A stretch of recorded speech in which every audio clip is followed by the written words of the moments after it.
सभी को जय सिया राम। जैसे कि आप लोग जानते हैं, हम लोग श्रीमद् गोस्वामी तुलसीदास जी कृत श्री रामचरितमानस पढ़ रहे हैं। इसमें हम अरण्य कांड पढ़ रहे हैं। पिछली वीडियो में हमने पढ़ा था श्री राम लक्ष्मण ने अनेक तालाब, नदी और पर्वत कंदराएं ढूंढी, पर सीता ना मिली। हृदय का शोक कुछ कहा नहीं जाता। इतने में आगे टूटे हुए धनुष बाण मिले। आज हम इससे आगे पढ़ेंगे। कहीं कहीं रक्त पड़ा हुआ देखा, जो बरसाती पानी के समान मैला था। तब प्रभु ने लक्ष्मण को समझाकर कहा, यहाँ किसी ने युद्ध किया है। फिर आगे पड़े हुए गिद्धराज को देखा, जो श्री राम जी के चरणों का ध्यान कर रहे थे। दयालु श्री राम जी ने कमल रूपी हाथों से उसका माथा छुआ। अति सुंदर श्री राम का मुख देखकर जटायु की सारी पीड़ा नष्ट हो गई। तब धैर्य धर कर जटायु बोला, हे भवभंजन श्री राम जी, रावण ने मेरी यह दशा की है और उस दुष्ट ने जनक नंदिनी सीता का हरण किया है। हे स्वामी, टीटहरी की भांति बिलखती हुई सीता को वह दक्षिण दिशा में ले गया है। हे प्रभु, आपके दर्शनार्थ मैंने प्राण रख छोड़े हैं, अभी चलना चाहते हैं। श्री राम जी ने कहा, हे तात, शरीर रखो। तब जटायु ने हंसकर कहा, मरते समय प्रभु का नाम मुख में आने से अधम भी मुक्त हो जाता है। वेद ऐसा कहते हैं। हे नाथ, वही आप मेरे सामने हैं, फिर अब किस लिए शरीर रखूं? यह सुन नेत्रों में जल भर प्रभु बोले, हे तात, अपने कर्म से तुमने शुभ गति पाई है। जो परोपकारी है उनको संसार में कुछ दुर्लभ नहीं। हे तात, शरीर त्याग कर तुम मेरे धाम को जाओ। मैं तुम्हें और क्या दूं? तुम स्वयं पूर्ण काम हो। हे तात, स्वर्ग में पिताजी से सीता हरण की बात मत कहना। यदि मैं राम हूँ तो अपने कुटुंब सहित रावण स्वयं ही वहाँ आकर कहेगा। गिद्ध शरीर त्याग श्री विष्णु का रूप धर अनेक आभूषण और अनुपम पीत वस्त्र पहन श्याम शरीर चार भुजा धारण कर नेत्रों में जल भर स्तुति करने लगा। हे अनुपम रूप, आपकी जय हो। आप निराकार, साकार, परब्रह्म तथा गुणों के प्रेरक हैं। आपका धनुष रावण की प्रचंड भुजाएं काटने वाला पृथ्वी का भूषण रूप है। घनश्याम शरीर, कमल जैसे मुख वाले तथा कमल समान नेत्रों वाले ही कृपालु श्री राम जी, आपकी भुजाएं संसार का भय दूर करने वाली हैं। आप अपार बल वाले, अनादि अजन्मा, अप्रकट, एक गुप्त रूप, इंद्रियों से परे गोविंद, सब दुख आदि रोगों के नाशक, विज्ञान धन, पृथ्वी को धारण करने वाले, जो अनंत संत राम मंत्र को जपते हैं, आप उनके मन को प्रसन्न करने वाले हैं। काम, क्रोध आदि की सेना के नाशक हैं। मैं आपको प्रणाम करता हूँ। जिन्हें वेद सर्वव्यापक, ब्रह्म विकारहीन, अजन्मा कहकर गाते हैं, मुनि वैराग्य और योगाभ्यास आदि अनेक साधन करके पाते हैं। करोड़ों कामदेव की शोभा जिनके अंगों में बसती है, वही कृपालु शोभा के भंडार, चराचर को मोहने वाले श्री राम जी मेरे हृदय में भ्रमर की भांति शोभायमान हो। जो अभक्तों को अगम्य, भक्तों को सुगम, निर्मल स्वभाव, विषम, सम और शीतल है। जिन्हें मन तथा इंद्रियों के नियंता योगी जन यत्न पूर्वक प्रसन्नता से देखते हैं। भक्तों के वश जिनकी पवित्र कीर्ति है, ऐसे श्री राम जी मेरे हृदय में बसे। जटायु अखंड भक्ति का वरदान मांगकर श्री विष्णु जी के धाम को चला गया। उसका यथोचित कर्म श्री राम जी ने अपने हाथ से किया। राम जी कोमल चित्त वाले, अति दयालु हैं, अकारण ही दीनों पर कृपा करते हैं। उन्होंने मांस भक्षी गिद्ध को वही गति दे दी जिसे योगी पुरुष मांगते हैं। महादेव जी बोले, हे पार्वती, वे मनुष्य बड़े अभागे हैं जो श्री राम जी को छोड़ विषयों में लिप्त रहते हैं। फिर वन में सीता जी को खोजते हुए दोनों भाई चले। राम जी को वृक्षों से युक्त सघन वन में अनेक पक्षी, हिरन, हाथी और सिंह मिले। मार्ग में आते हुए राम जी ने कबंध को मारा। उसने अपने शाप की सब कथा कही। मुझे दुर्वासा मुनि ने शाप दिया था, वह पाप प्रभु पद देखने से मिट गया। श्री राम जी बोले, हे गंधर्व, सुनो, ब्राह्मण कुल का शत्रु मुझे अच्छा नहीं लगता। जो मनुष्य कपट छोड़कर मन, कर्म, वचन से ब्राह्मणों की सेवा करता है, मेरे सहित ब्रह्मा, शिव और सब देवता उसके वश में हो जाते हैं। संतों का कहना श्राप देने, मारने और कठोर बोलने पर भी विप्र पूज्य है। विप्रशील गुणहीन भी पूज्य है, पर शूद्र गुण और ज्ञान में प्रवीण हो तो भी पूज्य नहीं है। श्री राम जी ने अपना धर्म बतलाकर उसे समझाया और अपने चरणों में उसका प्रेम देखकर प्रसन्न हुए। वह प्रभु के चरण कमलों में सिर नवा, गंधर्व शरीर पा आकाश को गया उदार। श्री राम जी उसे गति देकर शबरी के आश्रम में पहुँचे। श्री राम जी को अपने यहाँ आए हुए देख शबरी को मुनि के ये सुंदर वचन कि राम जी यहाँ आएंगे याद आए। कमल से नेत्र, लंबी भुजाएं, माथे पर जटाओं का मुकुट और वक्ष स्थल में वनमाला धारण किए। श्याम और गोर दोनों भाइयों को देख शबरी उनके चरणों में लिपट गई। वह प्रेम मगन हो गई, मुख से वचन नहीं निकलते, बार बार चरण कमलों में सिर नवाती है। सादर जल से चरण धोकर सुंदर आसनों पर भगवान को बिठाया। शबरी ने श्री रामचंद्र जी को रसीले कंदमूल फल लाकर दिए। उन्होंने प्रेम सहित बार बार प्रशंसा करके वे फल खाए। शबरी प्रभु के आगे हाथ जोड़कर खड़ी हुई। उसके हृदय में बड़ी प्रीति थी। वह बोली, मैं तुम्हारी किस प्रकार स्तुति करूं। एक तो नीच जाति, दूसरे मूर्ख स्त्री। नीच से भी नीच, बल्कि बहुत ही नीच स्त्रियों में मंद बुद्धि वाली मूर्ख हूँ। श्री राम जी ने कहा, हे देवी, मैं केवल एक भक्त का ही नाता मानता हूँ। जाति पाति, कुल, धर्म, बड़ाई, धन, पराक्रम, गुण और चतुरता, इन सब के होते हुए भी भक्ति से रहित मनुष्य उसी प्रकार सोता है जैसे जल के बिना मेघ। मैं तुमसे 9 प्रकार की भक्ति कहता हूँ, तुम सचेत होकर सुनो और याद रखो। पहली भक्ति साधुओं की संगति करना है। दूसरी मेरे कथा प्रसंग में प्रीति करना है। अभिमान रहित होकर गुरु के चरण कमलों की सेवा करना तीसरी भक्ति है। और छल छोड़कर मेरे गुणगान करना चौथी भक्ति है। 5वीं विश्वास पूर्वक मंत्र जाप और भजन करना है। जो वेदों ने गाया है, इंद्रियों का जीतना, शील, बहुत कर्मों का त्याग और शुभ कर्म छठी भक्ति है। 7वीं सारे विश्व को प्रभु में देखें और मुझसे बढ़कर संतों को माने। 8वीं जो कुछ मिले उसी में संतुष्ट होना और स्वप्न में भी औरों के दोष ना देखना। 9वीं भक्ति सरल स्वभाव से छल छोड़कर मेरा ही भरोसा करें, मन में हर्ष या विषाद ना करें। चराचर स्त्री या पुरुष जिसे 9 भक्तियों में से एक भी प्रिय हो, हे देवी, वही मुझे अत्यंत प्यारा है। फिर तुम में तो सब प्रकार की दृढ़ भक्ति है। योगियों को भी दुर्लभ गति आज तुम्हें सुलभ हो गई। मेरे दर्शन का यही अपूर्व फल है कि जीव उसमें अपना स्वाभाविक रूप जान लेता है।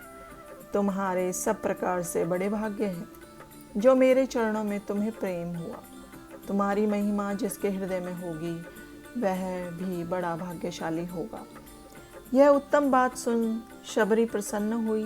तब फिर श्री राम जी सुंदर वाणी बोले, हे भामिनी, तुम यदि गजगामिनी जानकी की कुछ खबर जानती हो तो कहो। हे चराचर के स्वामी देव, सुनिए। रावण महाबली और अत्यंत कामी है। वह एक समय पुष्यक विमान में बैठकर विश्व विजय करने को निकला। वन में एक कन्या को देखकर रावण ने उससे कहा, तुम वन में अकेली क्यों विचरती हो? तब वह स्त्री बोली, हे रावण, सुनो। मेरे पिता कुशध्वज नाम के विख्यात महर्षि थे। वे बड़े वेदज्ञ थे। उनके वेद पाठ के समय मेरा जन्म उनके मुख से हुआ। इसी से मेरा नाम वेदवती हुआ। मेरे पिता ने प्रण किया कि मैं तेरा ब्याह श्री विष्णु के संग करूंगा। यह सुन दुष्ट, मलिन बुद्धि, अधर्मी, शुंभ दैत्य ने बड़ा क्रोध किया। रात को सोते में पिता को मार वह भाग गया। तब मेरी माता उसके साथ सती हो गई। तब से मैं नित्य हरि का आराधन कर पिता का प्रण सत्य करने हेतु तप करती हूँ। यह सुन रावण बोला, तुम वृथा कठिन तप करती हो। मेरी भार्या हो जाओ। मैं रावण त्रिलोकी का पति हूँ। यह कहकर उस स्त्री का हाथ पकड़ा। उसका हाथ उसी क्षण तलवार के समान हो गया। तब वह महाक्रोध कर बोली, जो मैं श्राप देकर तुझे भस्म करूं तो मेरा तप फल नष्ट होगा। इस कारण मैं दूसरा जन्म लेकर शीघ्र ही तेरा नाश करूंगी। यह कहकर वेदवती ने अग्नि में वास किया। उसी का अंश सीता जी में मिला है, जो वन में आई और रावण उन्हें ही अपने नाश के लिए चुरा ले गया। इससे मन में सोच न करके जानकी की खोज में मन लगाइए। यह मैंने गुरु मतंग के मुख से सुना था। वहीं से रघुनाथ जी आपसे कहा। शबरी ने कहा, हे रघुनाथ जी, पंपा सरोवर को जानिए, वहाँ पर मुनि समूह रहते हैं। मतंग ऋषि की महिमा और गुणों से सभी चराचर प्राणी सुखी रहते हैं। वहाँ जाकर सबका श्रम सफल करिए, वही आपकी सुग्रीव से मित्रता होगी। हे रघुवीर, वही आपसे सब हाल कहेंगे। हे धैर्यमती, आप सब कुछ जानकर भी मुझ से पूछते हैं। बार बार प्रभु को सिर नवाकर शबरी ने प्रेम सहित सब कथा सुनाई। शबरी सब कथा कहकर श्री राम जी का मुख देख और हृदय में उनके चरण धारण कर योगाग्नि से देह त्याग हरि चरणों में मिल गई। जहाँ से कोई भी नहीं लौटता, तुलसीदास जी कहते हैं कि मनुष्य के अधर्मपूर्ण अनेक मतों के शोकप्रद कर्म छोड़ो और विश्वासपूर्वक श्री राम जी के चरणों में प्रेम करो। हीन जाति वाली पृथ्वी पर पाप रूपी ऐसी स्त्री को भी जितने मुक्त किया, रे माँ मूर्ख मन, ऐसे स्वामी को त्याग कर भी तू सुख चाहता है। श्री राम जी उस वन को त्याग कर चल दिए। दोनों भाई अतुलित बली पुरुष सिंह थे। प्रभु वियोगी की भांति शोक कर अनेक कथाएं कहते हैं। हे लक्ष्मण, वन की शोभा को देखो, इसे देखकर किसका मन विचलित नहीं होता। सब पक्षी और मृग अपनी अपनी स्त्रियों सहित हैं, मानो मेरी निंदा करते हैं। हमें देखकर सब मृग भागते हैं, तो मृगियाँ उनसे कहती हैं कि तुम डरो मत और खूब आनंद करो, ये तो सोने का मृग खोजने आए हैं। हाथी हथनियों के साथ चल रहे हैं, मानो मुझे शिक्षा दे रहे हैं कि पढ़े हुए शास्त्र को भी बार बार देखना चाहिए। राजा नहीं कि अच्छी सेवा करने से भी वश में नहीं जाने। चाहे स्त्री को हृदय से लगाए रखे तो भी शास्त्र राजा और युवती से ये वश में नहीं होते। देखो, वसंत ऋतु कैसी सुशोभित है, पर प्रियाहीन मुझे भय उपजाता है। कामदेव ने मुझे वियोगी, निर्बल और बिल्कुल अकेला जान लिया है। इसी से उसने वन में भोरे पक्षी आदि अपनी सेना के साथ मुझ पर धावा बोल दिया है। सुनो, कामदेव का दूत वायु मुझे भाई समेत यहाँ देख गया है। इसी से कामदेव ने यहाँ डेरा डाल दिया है। वीरों की सेना का बखान नहीं किया जा सकता।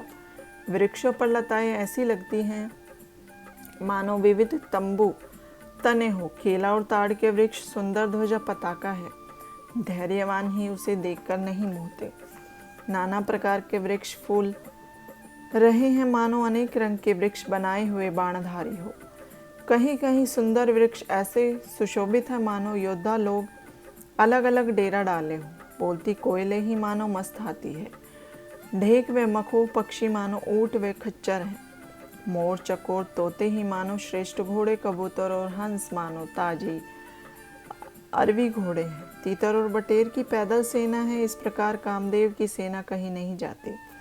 पर्वत की शिलाएं, रथ और झरने नगाड़े हैं और पपीहा गुण गाने वाले भाट हैं। भोरों की गुंजार मानो भेरी और शहनाई है। त्रिविध वायु ही दूत है। कामदेव अपनी चतुरंगणी सेना को संग लेकर मुझे चुनौती देता हुआ वन में घूम रहा है। हे लक्ष्मण, कामदेव की सेना को देखने पर जिसे धैर्य बंधा रहे उसी की मर्यादा है। इसको एक स्त्री का ही बड़ा भारी बल है। जो इससे बचे वही योद्धा है। हे भाई, काम, क्रोध और लोभ ये तीन अत्यंत प्रबल दुष्ट हैं, जो ज्ञान के धाम मुनियों के मन को पल भर में विचलित कर देते हैं। लोभ का बल इच्छा और पाखंड है। काम का बल केवल स्त्री है तथा क्रोध का बल कठोर वचन है। ऐसा श्रेष्ठ मुनियों का कथन है। हे पार्वती, राम जी गुणों से परे, चराचर के स्वामी, सबके हृदय की जानते हैं। वे कामियों को दीनता दिखाते और धीरों के मन में वैराग्य दृढ़ करते हैं। काम, क्रोध, लोभ, अहंकार और माया श्री राम जी की दया से सब छूट जाते हैं। वह मनुष्य इंद्रजाल की माया में नहीं फंसता जिस पर वह नट प्रसन्न रहता है। हे पार्वती, मैं अपना अनुभव कहता हूँ, यह संसार स्वप्नवत है, केवल हरि भजन ही सत्य है। फिर प्रभु पंपा सरोवर के पास गए, जो अति सुंदर और गहरा था। उसमें सज्जनों के हृदय के समान स्वच्छ जल भरा था।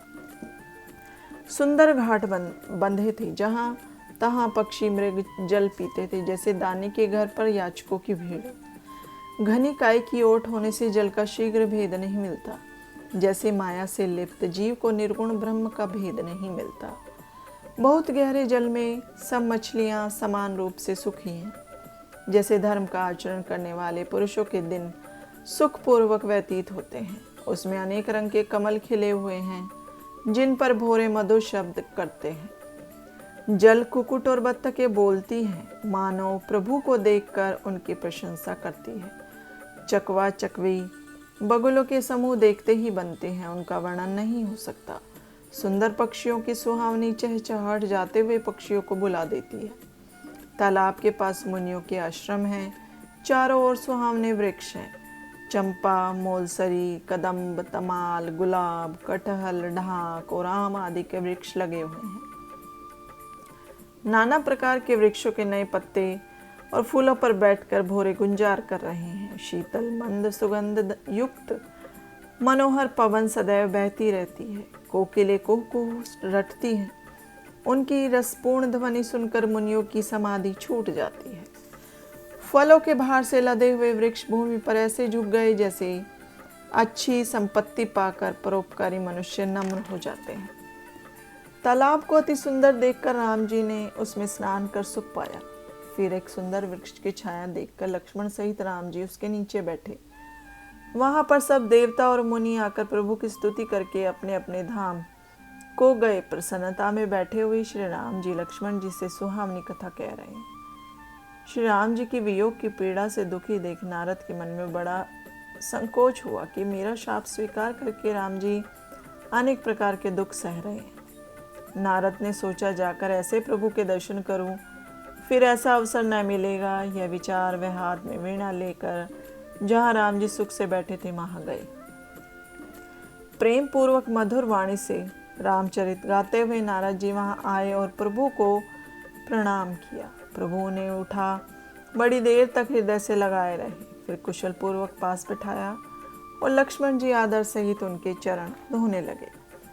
श्री रामचंद्र जी को प्रसन्न जानकर नारद जी ने अनेक प्रकार से विनती की और कमल रूपी हाथ जोड़कर बोले, हे उदार रघुनाथ जी, आप सुंदर अगम्य भक्तों को सुगम और वरदायक हैं। हे स्वामी, यद्यपि आप अंतर्यामी हैं तो भी मैं एक वर मांगता हूँ, वह दीजिए। श्री राम जी ने कहा, हे मुनि, आप मेरा स्वभाव जानते हो, कभी भक्त से भेद नहीं रखता। ऐसी कौन सी वस्तु मुझे प्यारी है जिसे तुम नहीं मांग सकते। ऐसा कोई वस्तु नहीं जो मैं भक्त को ना दे सकूं। यह विश्वास कभी भूले से भी ना छोड़िएगा। तब मुदित हो नारद जी बोले, मैं ढीठता वश यह वर मांगता हूँ।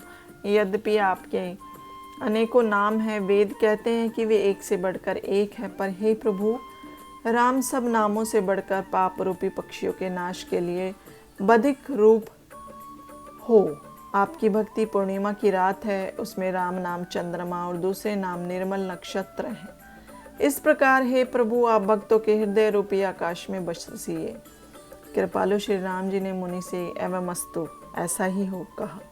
तब बड़े प्रसन्न होकर नारद ने श्री राम जी के चरणों में प्रणाम किया। फिर श्री राम जी को बहुत प्रसन्न जानकर नारद जी मधुर वचन बोले कि हे प्रभु, जब आपने अपनी माया से प्रेरित कर मुझे मोहित किया तब मैंने विवाह करना चाहा, किंतु हे प्रभु, आपने मुझे विवाह नहीं करने दिया। प्रभु बोले, हे मुनि, तुमसे सत्य कहता हूँ, जो सब आशा छोड़ मुझे भजते हैं उनकी मैं ऐसे रक्षा करता हूँ जैसे माता बालक की। जब बालक वह बछड़ा अग्नि या सर्प को पकड़ता है तो माता बालक की और गो बछड़े की रक्षा करती है, किंतु पुत्र के बड़े होने पर माता पर पहले जैसा प्रेम नहीं करती।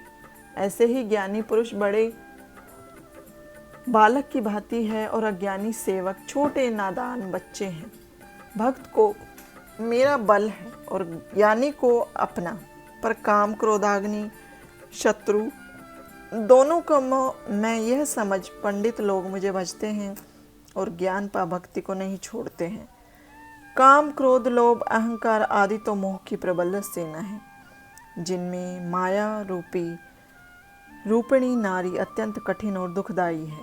हे मुनि सुनो, वेद पुराण और संत कहते हैं कि मोह रूपी वन को स्त्री वसंत ऋतु है, वह जप तप नियम रूपी जलाशयों व झरनों को ग्रीष्म ऋतु होकर सुखाती है। स्त्री हमेशा वर्षा ऋतु की तरह काम मद ईर्ष्या रूपी मेंढकों को सुखदाई है और शरद ऋतु की भांति दुर्वासना रूपी को कावेली के समूह को आनंददायक है।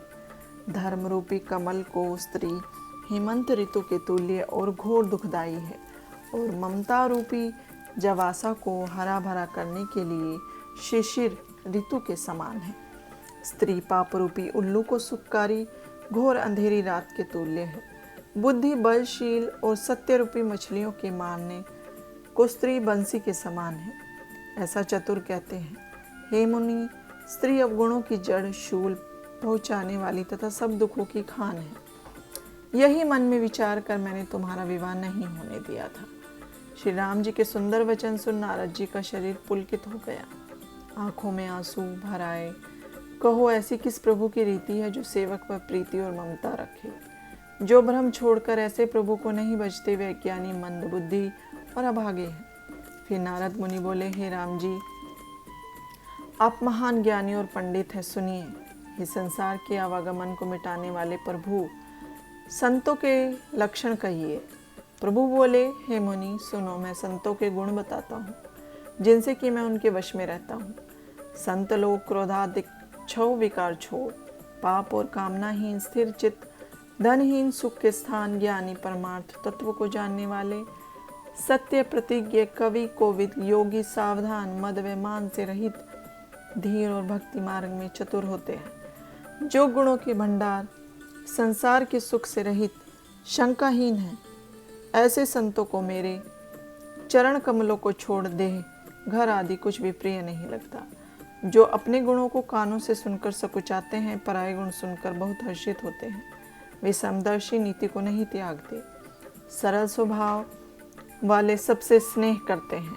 वे जप तप व्रत दम संयम नियम आदि से गुरु गोविंद तथा विप्र पद में प्रीति रखते हैं। श्रद्धा क्षमा मित्रता दया करते हुए मेरे चरणों में स्नेह करते हैं। वैराग्य ज्ञान विनय तथा वेद पुराणों का वास्तविक ज्ञान रखते हैं। कभी पाखंड मान और घमंड नहीं करते, भूल कर भी कुमार्ग में पांव नहीं धरते हैं। सदा मेरी लीलाओं को गाते और निस्वार्थी परहित में तत्पर रहते हैं। हे मुनि, साधुओं के जितने गुण हैं उनको सरस्वती और वेद भी नहीं कह सकते। संत गुणों को सरस्वती और शेष भी नहीं कह सकते। यह सुनकर नारद जी ने प्रभु के चरण कमल पकड़कर कहा, हे प्रभु, आप दीन बंधु कृपालु हैं, जो अपने भक्तों के गुण अपने ही मुख से वर्णन किए। फिर बार बार चरणों में मस्तक नवा नारद जी वैकुंठ को चले गए। तुलसीदास जी कहते हैं कि उन मनुष्यों को धन्य है जो सब आशाएं छोड़कर एकमात्र भगवान के रंग में रंगे हुए हैं। जो मनुष्य रावण के शत्रु श्री राम जी का यश कहेंगे, वे सुनेंगे, वे बिना जप योग और वैराग्य के ही रघुनाथ जी की निश्चल भक्ति पावेंगे। हे मन, स्त्रियां दीपक की शिखा के समान है, तो उसमें पतंग बनकर मत जल। काम और अभिमान छोड़कर श्री राम जी को भज और सदा सत्संग कर। बोलो श्री रामचंद्र भगवान की जय। यहाँ पर हमारा अरण्य कांड समाप्त होता है। अब इससे अगली वीडियो में हम किष्किंधा कांड की शुरुआत करेंगे। तब तक के लिए सभी को जय सिया राम।